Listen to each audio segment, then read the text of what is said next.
Notice what this letter we just read. In Jesus' letter to Smyrna, he doesn't promise they'll all escape. It doesn't have a happy ending. This is not a Hallmark movie, okay? Persecution, Jesus said, is inevitable.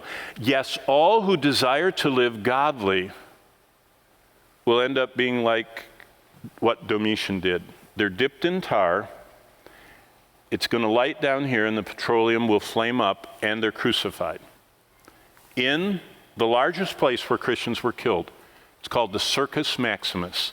250,000 people would gather in the stands, and they would entertain them, burning Christians one at a time, horribly, crucified and dipped in tar, and then they would huddle in the center as the lions came. Now, what does the Bible say? Get ready. Severe and painful troubles are coming. What did Jesus say? Rejoice when they revile you and persecute you and say all manner of evil against you falsely. For great is your reward in heaven, for so they persecuted the prophets who were before you.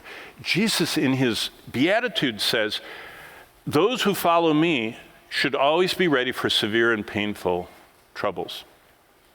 Well, we all had a preview of what's coming. I don't know if you thought about it. It was 4 years ago.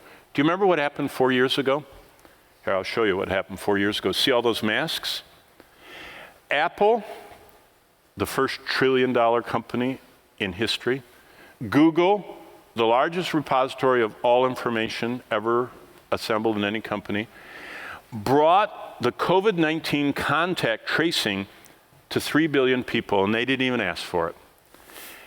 Between the Google Fi phones and the iPhones, they have 3 billion people that didn't really realize that the only way a cell phone works is through triangulation.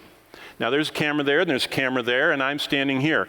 And if I have 3 cell towers and my phone goes through anywhere around them, those 3 cell towers are triangulating to know which one should send me the little packets of information for all my texts and messages and pictures and updates and emails and music or whatever I'm doing. And so for economy, for economics, for money's sake, they don't want to waste power, so they only beam the bits from the closest tower. So you know what that means? Every cell phone tower you go by is figuring out how close your phone is to them in case you're getting a call or a message or a text. What does that mean? It means the only way this works is for them to know exactly where I am. It isn't just triangulating the way Find My Phone thing does, where it puts a big circle and it could be anywhere inside that circle. It knows exactly where you are. By the way, a company in Virginia, a startup, a group of college kids, found out you can download from the phone companies, it's public record, all of the pings of every phone. Now, they don't tell you whose phone it is. But what this company did is they set up outside of the CIA headquarters in Langley, and they recorded on their instruments the cell signals. And they got a map of the phones with these no identification, just string of numbers. And they overlaid that with the public records, and they presented to the CIA headquarters a map that showed where every one of their employees were that lived and worked out of that building just by the public records available through triangulation. Well, it made the CIA, they backed the towers off and put in, these things that limits the signal. But Apple did it for 3 billion people with Google. And what they did is they looked at your contact list, and if you went to the health department and got a COVID test and you tested positive, Google and Apple sent the health department all the people that you were near because they knew everywhere your phone went. Do you remember all this? No, you probably weren't old enough. That was a preview.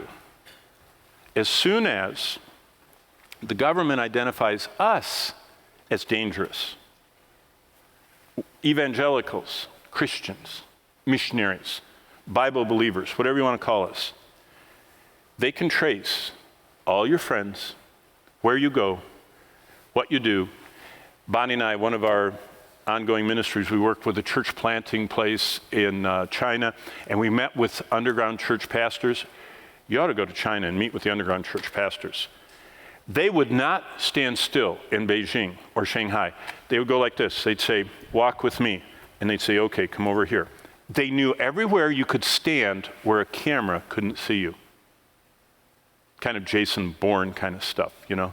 They knew where the black spots were because they are constantly under surveillance, constantly brought in for questioning, constantly experiencing the hard times that we are not quite there. But throughout history, God uses persecution to advance the gospel. Think about that.